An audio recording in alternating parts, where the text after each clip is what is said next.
I'm Natalie, 25, and let me tell you about the day my entire world flipped upside down over a spilled drink and a tiny tattoo.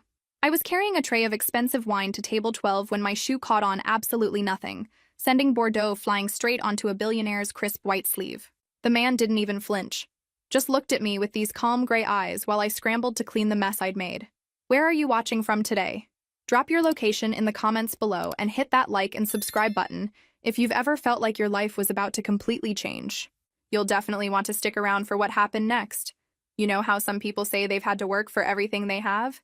Well, I've been working since I could basically walk. While other kids were playing with toys, I was walking the neighbor's dogs for $5 an hour. Mrs.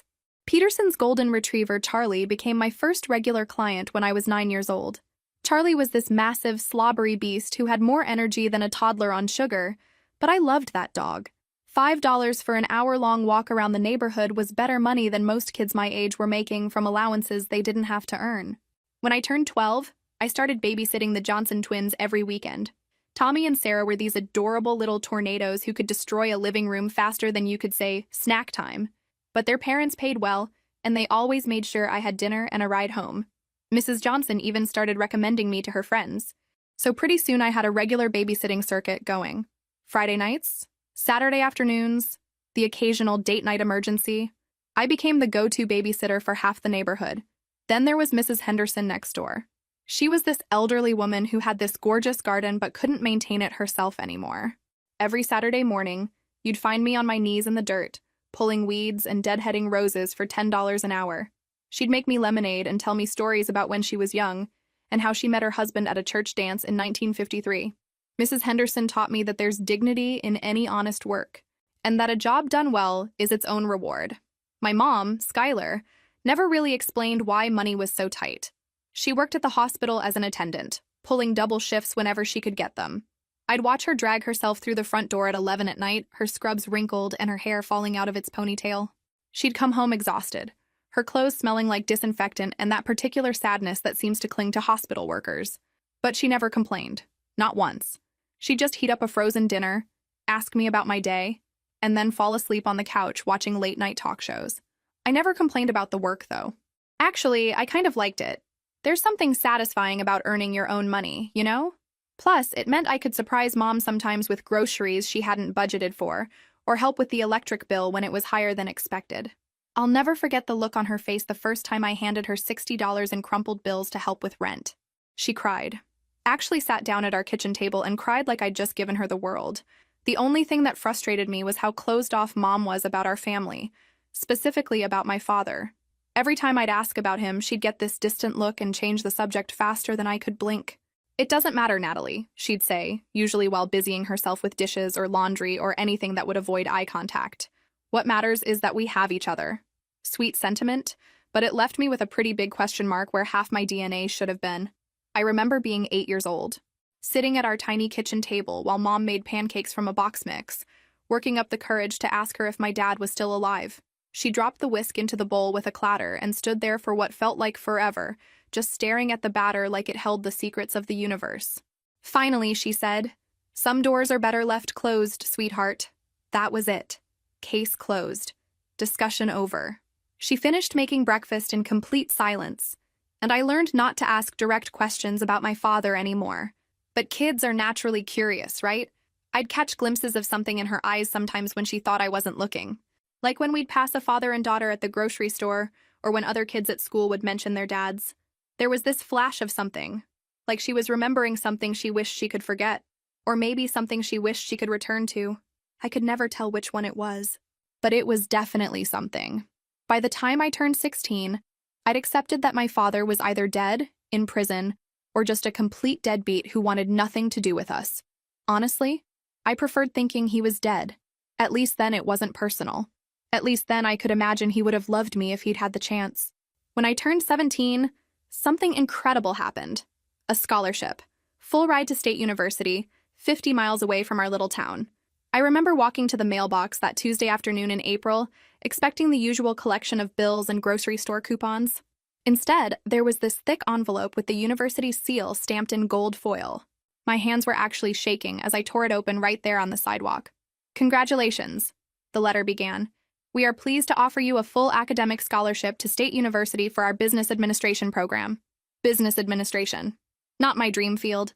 I'd always been fascinated by law and justice. But it was practical, marketable, and most importantly, completely paid for. I read that line about 15 times before it actually sank in. Full scholarship. Everything covered. I stood there holding this letter, feeling like I'd just won the lottery. Mom cried when I showed her. Actually cried happy tears, which I'd never seen before. "You did this all by yourself," she said, holding my face in her hands. "I'm so proud of you, baby. So incredibly proud." The thing was, even with the full scholarship, I'd have to live with my Aunt Carol during college, since I'd need my savings for emergencies and future plans. Carol was Mom's older sister, and she lived about 20 minutes from campus in this cute little house. She was everything Mom wasn't: loud, opinionated, and absolutely terrible at keeping secrets. Carol's house was chaos compared to our quiet little place. She had 3 cats named after different types of cheese, a collection of ceramic frogs, and opinions about everything. But she was warm and welcoming, and she genuinely seemed excited to have me around. The first few weeks of college were exhausting. Between my classes and my job at the campus bookstore, I was learning to navigate this completely foreign world of higher education. I was studying business, but my heart kept drifting toward the law students I'd see in the library, poring over case studies and constitutional law textbooks. That's what I really wanted to study, but law school required an undergraduate degree first, plus money I'd never have. It was during one of those late-night study sessions that Carol brought me hot chocolate and finally opened up about Mom's past. "Your mother was always the adventurous one," she said. "When she was 16, she just up and left for New York City, said she wanted to see the world." New York? Mom had never mentioned New York. "She called once in a while," Carol continued. "But when she came back 2 years later, she was different. Quiet, more serious, and pregnant with you." She paused. "I also noticed she'd changed more than just her personality. She dyed her hair from blonde to brown, and she had this tattoo on her wrist that definitely wasn't there before. Some kind of symbol inside a triangle. I'd seen that tattoo my whole life. Mom always covered it, but I'd caught glimpses over the years. Sitting there in Carol's kitchen, learning that my mother had once been some mysterious runaway who returned pregnant and changed forever, that tattoo suddenly seemed a lot more significant. College was everything I'd hoped it would be and absolutely exhausting at the same time. The business administration program was rigorous and practical, teaching me about finance, management, and economics. I excelled in my classes, maintaining a high GPA while working at the campus bookstore to help with expenses despite my scholarship covering tuition. But the whole time, I felt like I was settling for practical instead of pursuing my passion. Don't get me wrong, I was grateful for the education and the opportunities it would provide. The business courses taught me valuable skills about how organizations function, how money flows, how decisions get made. But every time I walked past the law school building on campus or heard classmates talking about their dreams of becoming lawyers, I felt this deep pang of longing. The law students looked different from the rest of us. More serious, more purposeful. I'd see them in the library at midnight, surrounded by thick textbooks with titles like Constitutional Law and Civil Procedure, completely absorbed in case studies and legal precedents. That's what I wanted to be studying. That's what made my heart race with excitement instead of resignation. During my senior year, while other business students were celebrating their upcoming graduation and their job offers at accounting firms and corporate headquarters, I was working 2 jobs and saving every penny for what I hoped would be my real future. I had this secret plan that I'd never told anyone, not even Carol or Mom. I wanted to apply to law school eventually, but I knew I'd need to work for a few years first to save up the money and gain some life experience. The math was daunting. Law school tuition, even at state schools, was expensive. Living expenses for 3 years without working full-time. Bar exam fees. The investment required was enormous, and I'd already used up my one shot at a full scholarship for my undergraduate degree. After graduation in May, I did exactly what I'd planned. I found a small studio apartment about 15 minutes from downtown. Nothing fancy, but it was mine. 600 square feet of independence with a Murphy bed that folded into the wall and a kitchen that was basically a closet with appliances. But it had good natural light and belonged entirely to me, which felt like luxury after years of shared dorm rooms and Carol's guest bedroom. I bought a reliable used Honda Civic with decent mileage and only minor cosmetic issues. The paint was faded and there was a small dent in the back bumper, but it ran well and the inspection was good. More importantly, it was paid for in cash, which meant no car payments eating into my law school savings. Job hunting was humbling. I'd graduated cum laude with a business degree, but the entry-level positions I could find either paid poorly or required experience I didn't have. The legal field seemed impossible to break into without connections or prior internships, so I took what I thought would be a temporary position as a waitress at the Grand Heritage Hotel. It wasn't glamorous work, but it was honest, and the tips were better than anything else I'd been offered. Plus, I told myself, it was just temporary. A year or two to save money, then I'd apply to law school, and finally pursue what I really wanted to do with my life. The Grand Heritage wasn't your typical restaurant. This was an exclusive hotel dining room where billionaires and celebrities came to eat in complete privacy. After years of loud, chaotic jobs, the Grand Heritage was like a spa for my nerves. The guests were polite, tipped generously, and mostly just wanted to be left alone. My manager, Catherine, was this elegant woman who'd worked there for over 20 years. She taught me that high-end service was an art form. The key, she told me, is to anticipate needs while being completely unobtrusive. The money was incredible. A single dinner shift could earn me more than I'd made in an entire weekend at previous jobs. For the first time, I was able to save serious money every month toward my law school dream. The clientele was fascinating to observe. There was this businessman who came in every Tuesday, always alone, always ordered the same meal, and never seemed to actually enjoy his food. He looked like he was in his mid-40s, wore perfectly tailored suits, and had this distant, almost melancholy air about him. Catherine told me he'd been coming for about 6 months. Some people come here for the food, she said. Others come for the silence. I understood that completely. Sometimes you just need a place where you can exist without having to explain yourself to anyone. After spending my whole life working multiple jobs and managing other people's expectations, the Grand Heritage felt like the first place I could just be good at my job without having to be anything else, which of course is exactly when everything went completely sideways. It was a Tuesday evening in October, when my life decided to throw me the curveball of the century. I was carrying a tray with a glass of the hotel's expensive Malbec to table 12, the quiet businessman who always came in on Tuesdays. Nothing unusual about that routine. I'd served him dozens of times over the past year, but apparently my shoe had other plans. I still don't know what I tripped over.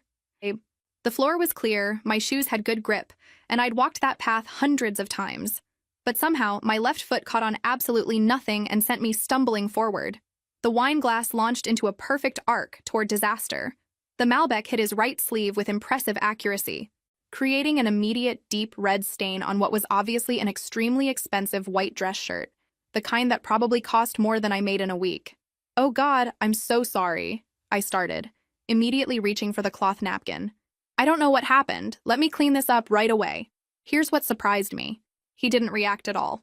Not angry, not frustrated, not even mildly annoyed. He just looked at me with these calm gray eyes and said, "It's fine. Accidents happen.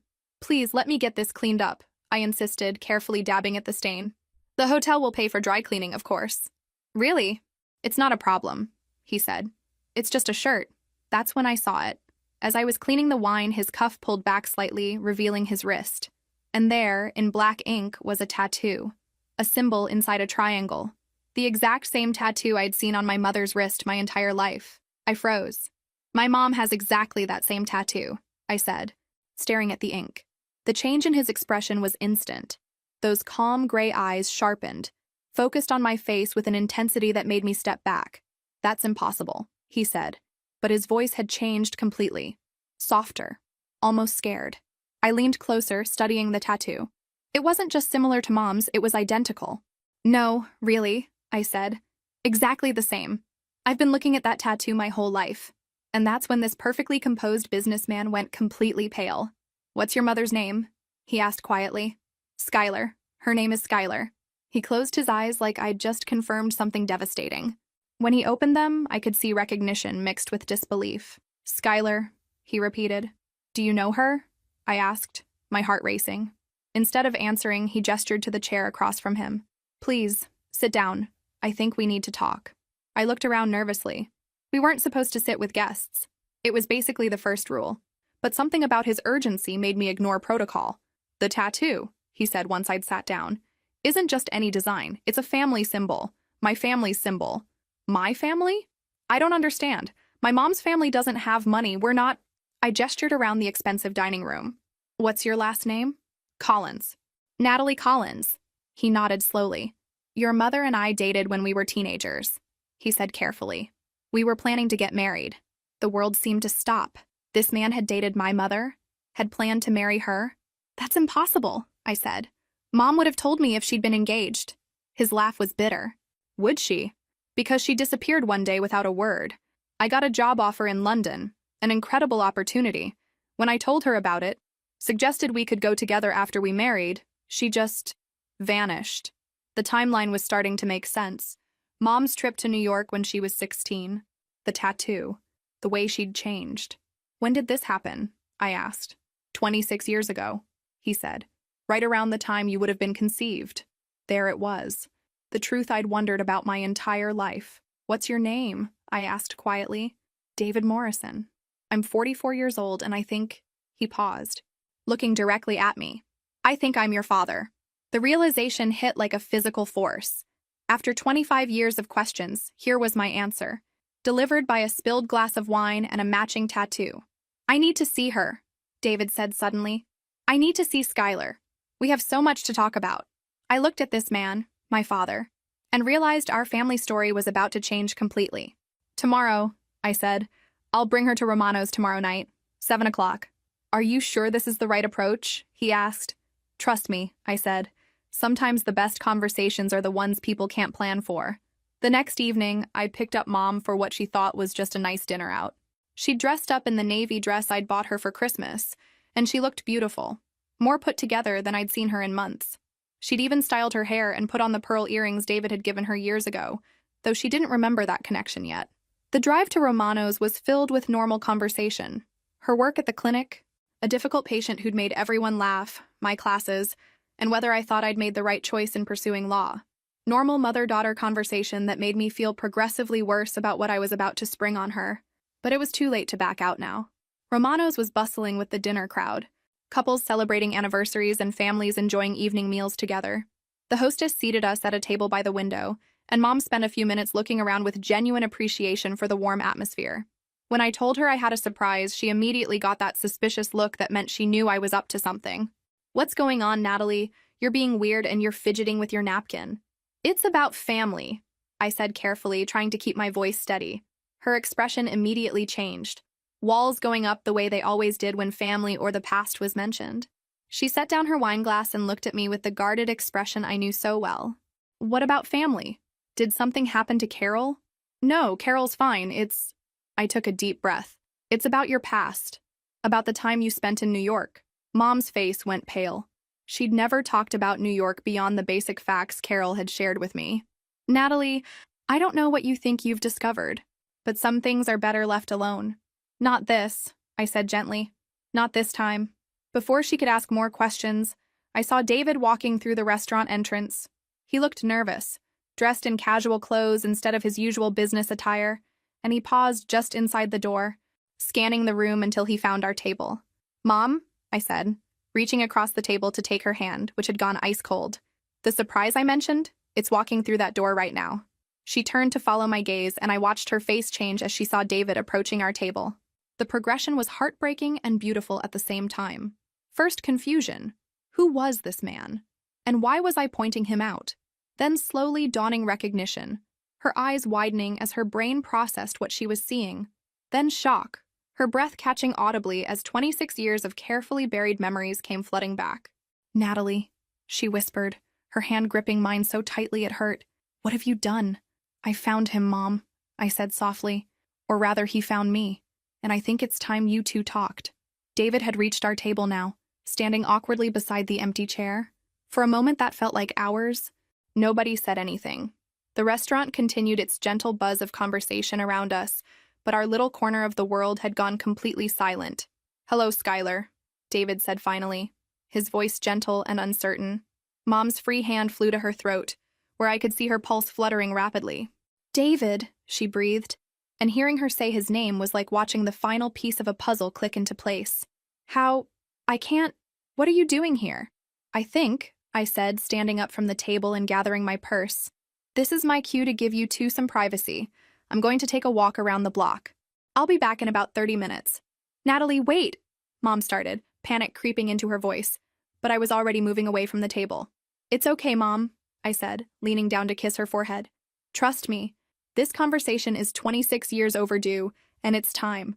As I walked away from the table, I could feel them watching me leave, but I didn't look back. Some moments are too important to witness, too private to intrude upon, too sacred to disturb with an audience. This was their moment, their chance to finally have the conversation that might have changed all our lives if it had happened decades ago. Walking around downtown for 30 minutes while your parents have their first conversation in over 2 decades is possibly the longest half hour of anyone's life. I must have checked my watch 50 times, and every minute stretched like taffy. I found myself window shopping without seeing anything, my mind completely occupied with wondering what was happening back at Romano's. Were they talking? Crying? Arguing? Had Mom walked out? Had David? Was this the worst idea I'd ever had? Or the best? The suspense was absolutely killing me, but I forced myself to stay away for the full 30 minutes I'd promised. When I finally made it back to Romano's, I paused outside the window to assess the situation before walking back inside. What I saw made my heart soar with relief and joy. They were sitting close together, both of them leaning forward with their hands clasped on the table between them. Mom had clearly been crying. I could see the streaks of mascara under her eyes even from outside, and her hair was slightly mussed like she'd been running her hands through it. But she was smiling. Actually smiling? In a way I hadn't seen since I was little and still believed in fairy tales. David was talking animatedly, gesturing with his free hand while holding onto Mom's with the other. His face was more open and expressive than I'd ever seen it during all those Tuesday dinners at the hotel. He looked younger somehow, like being with Mom had awakened parts of himself that had been sleeping for decades. I took a deep breath and walked back into the restaurant, making enough noise with my footsteps that they'd hear me coming and have a moment to compose themselves. They both looked up as I approached, and the change in Mom's face was remarkable. She looked lighter somehow, like a weight she'd been carrying for decades had suddenly been lifted from her shoulders. "How did it go?" I asked, settling back into my chair and trying to read the emotional temperature of the table. David looked at Mom, and she nodded encouragingly. "We have a lot to catch up on," he said, his voice warm with emotion. 26 years worth. But the important thing is that we're all here now. All 3 of us. Together. All of us. Mom echoed, and her voice was thick with tears she was trying not to shed. "I'm so sorry." "Natalie. Sorry you grew up without knowing your father. Sorry I let my fear keep us apart for so long. Sorry I robbed you of having a complete family because I was too scared to face the truth. What were you afraid of?" I asked gently, genuinely curious about what could have driven her to make such a drastic decision. Mom glanced at David again, and he squeezed her hand encouragingly. "Fear that he'd reject me," she said quietly. "When I found out I was pregnant, I panicked completely. David was going to London. He had this amazing opportunity that could change his whole life, and I was just a scared 18-year-old who didn't want to ruin his future with my problems." "So you disappeared," I said, the pieces finally clicking into place with heartbreaking clarity. "I went to New York," she confirmed, unconsciously touching that familiar tattoo on her wrist. "I figured I could handle everything on my own, prove to myself and everyone else that I was strong enough to raise a baby without anyone's help. I was young and proud and absolutely terrified." David shook his head, his eyes bright with unshed tears. "If I'd known," he said, looking directly at me, "I would have come back immediately. London, the job, the money, none of it would have mattered compared to being with you and your mother. Not for 1 second would I have chosen career over family." Looking at them sitting there holding hands, seeing the way they looked at each other like no time had passed at all, I realized that maybe some love stories don't end when people think they do. Maybe sometimes they just get interrupted, waiting for the right moment to continue. David called me the next morning. "I want to do something for you," he said, "to start making up for the years I wasn't there." 3 days later, I sat in his office at Morrison Industries, a glass tower downtown that I'd walked past a million times without knowing my father worked inside. The meeting wasn't just about money, though David had certainly prepared for that conversation. It was about building a relationship and planning for a future none of us had imagined possible a week ago. "I know you're independent," he said, pulling out legal documents, "but I also know you have dreams." He'd done his homework. Somehow, probably through conversations with Mom over the past few days, he'd learned about my law school aspirations, my financial struggles, my careful planning for a future that had seemed so far away. "I've spoken with my lawyers about establishing a trust fund," he continued. "Nothing overwhelming, but enough to ensure you never have to choose between your dreams and financial security." The amount was substantial, but not ostentatious. Enough to pay for law school without loans, to live comfortably while studying, to start my adult life without the burden of debt that had shaped my childhood. There's also this, he said, sliding car keys across the desk. Your current car is reliable, but this one is safer. And I've put a down payment on a condo downtown, close to the law school. Close to here. Law school? I asked. I've had conversations with the admissions department. With your grades and background, you're an excellent candidate. There's a spot waiting for you next semester if you want it. I stared at the papers, the keys, the possibilities laid out in front of me. After years of working multiple jobs and carefully budgeting every penny, the idea of financial security felt almost unreal. I don't know what to say. Say you'll let me try to be the father you deserved, David said. I looked at this man who was offering me everything I'd ever wanted and realized that the most important thing he was offering wasn't money or education. It was family. Yes, I said. Thank you. Over the next 3 weeks, David and Mom began the delicate process of rebuilding their relationship. They were careful, deliberate, taking time to really know each other as the adults they'd become. It was beautiful to watch. Two people who'd never stopped loving each other learning to be in love again. Meanwhile, my own life was transforming in ways I'd never imagined.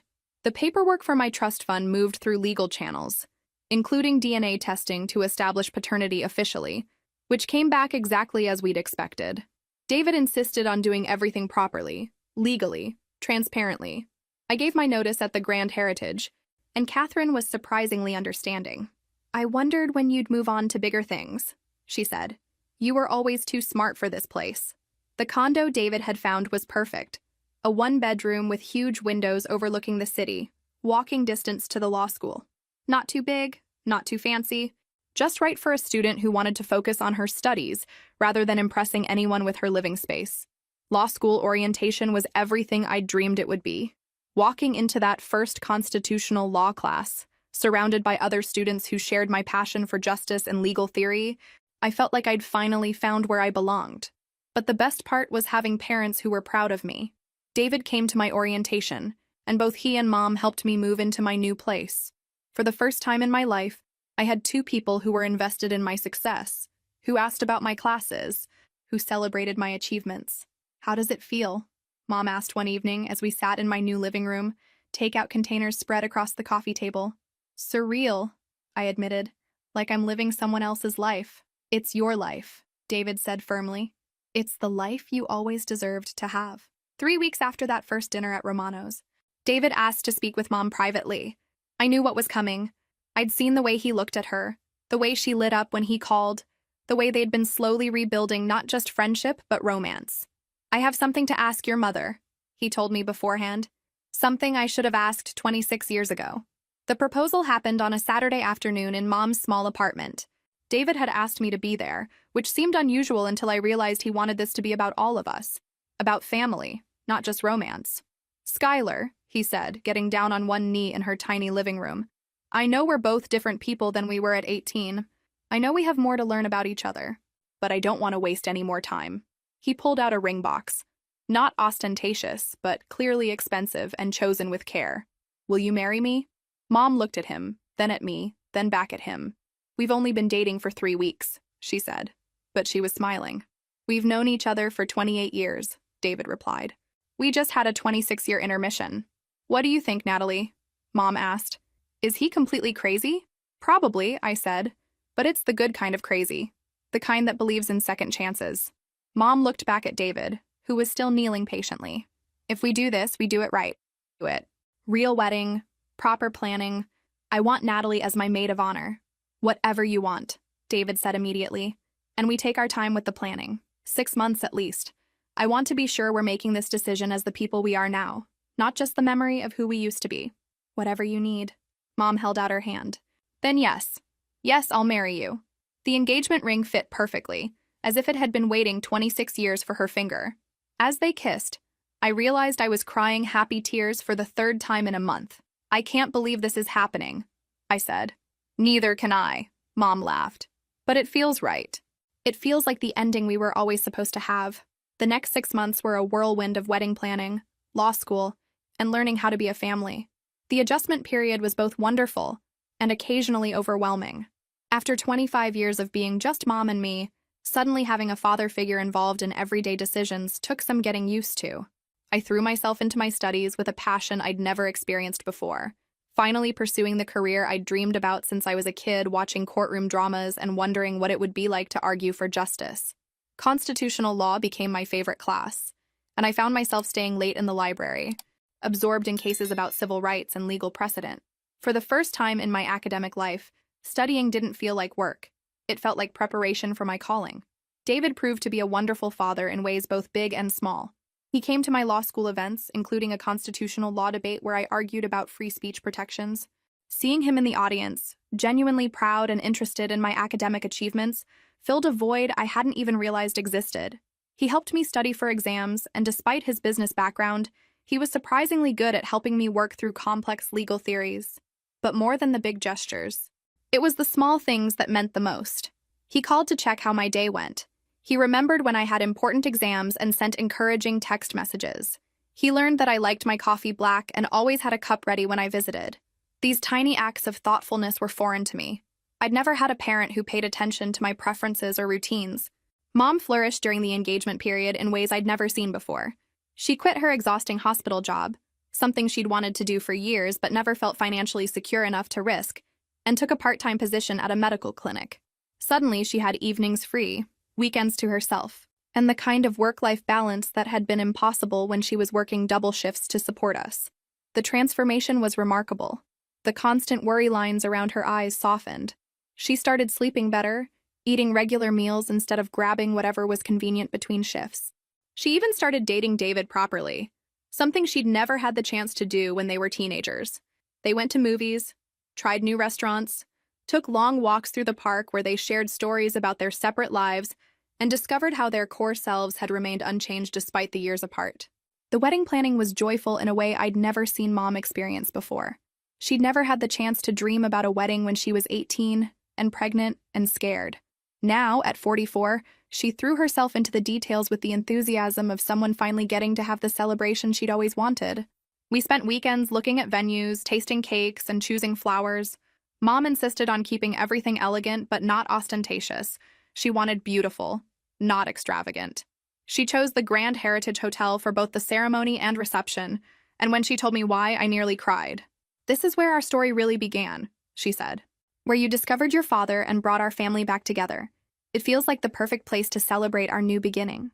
The irony wasn't lost on any of us that the place where I'd worked as a waitress would now host my parents' wedding. Catherine was thrilled when she learned about the connection, and personally took charge of coordinating everything. As the wedding approached, I found myself thinking about how dramatically all our lives had changed. A year ago, Mom had been a single woman working exhausting shifts and eating frozen dinners alone. I'd been a waitress saving every penny and dreaming of law school. David had been a successful but lonely businessman, eating solitary meals and wondering what might have been. Now Mom was planning a wedding to the love of her life. I was halfway through my first semester of law school, living in a beautiful apartment, and discovering what it felt like to have two parents who were genuinely interested in my life. David had the family he'd never known he wanted, and the chance to be the father he'd never known he was. "Are you nervous?" I asked Mom the night before the wedding, as we did a final dress fitting in the bridal suite. "Terrified," she admitted, but she was smiling. But the good kind of terrified. It's like getting a second chance at the life I was always supposed to have, but with the wisdom that comes from actually living through some difficult times. "We all are," I said, helping her adjust her veil. "All of us are getting a second chance at the family we were meant to be." The rehearsal dinner was small and intimate, just family and a few close friends who had become important to us over the years. David's business partners, some of Mom's co-workers from both the hospital and her new clinic job, my law school friends who'd become like siblings to me, and Aunt Carol, who spent the entire evening crying happy tears and telling anyone who'd listen about how she'd always known this day would come somehow. "I may not have known the details," she said during her impromptu speech, "but I knew Skylar had left a piece of her heart in New York all those years ago. I just never imagined it would find its way back to her like this."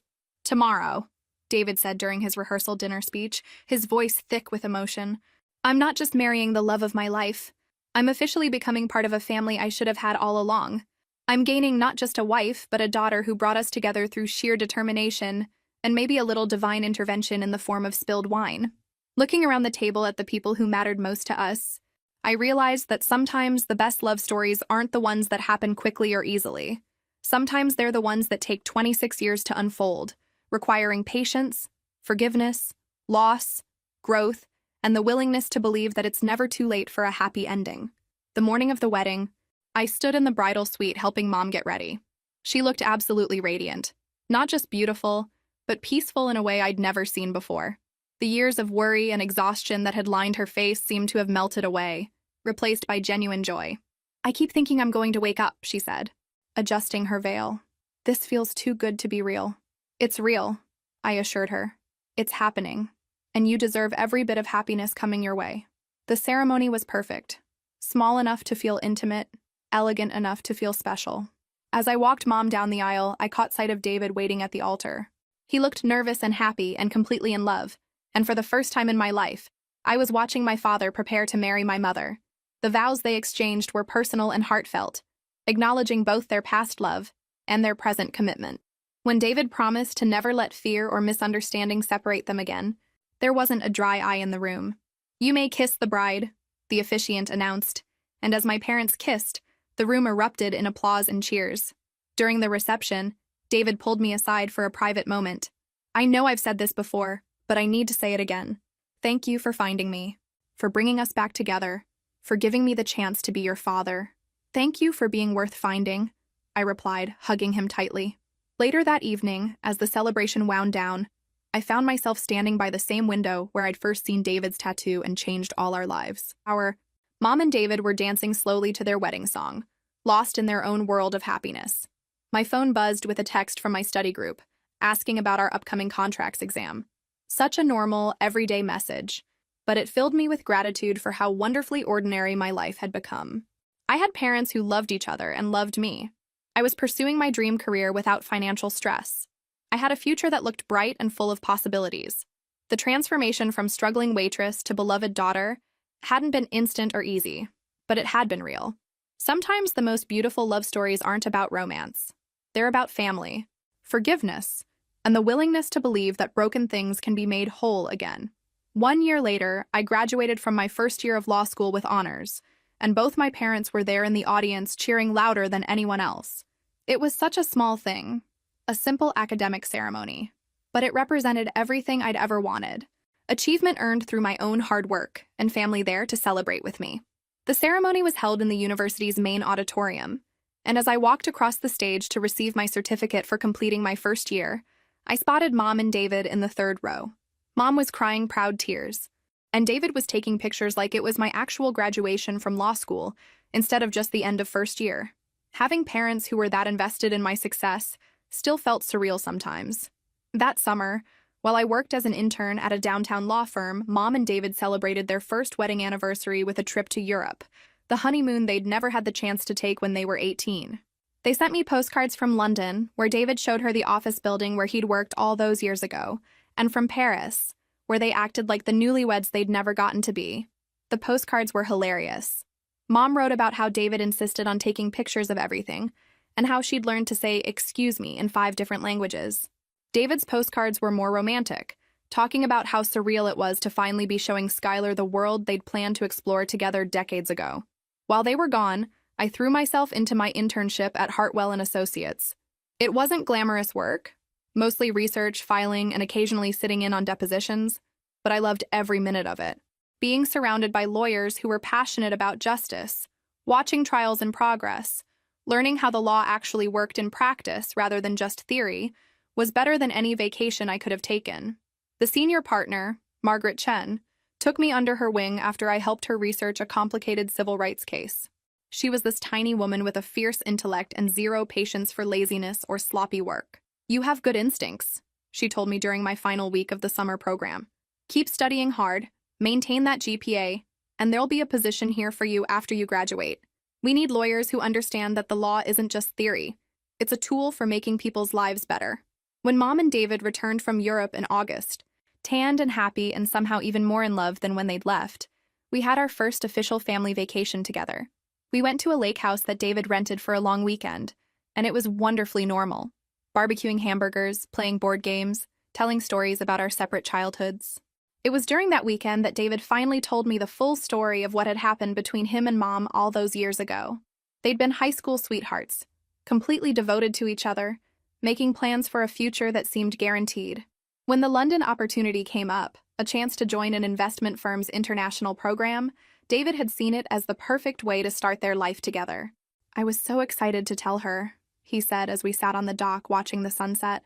"I thought she'd be thrilled.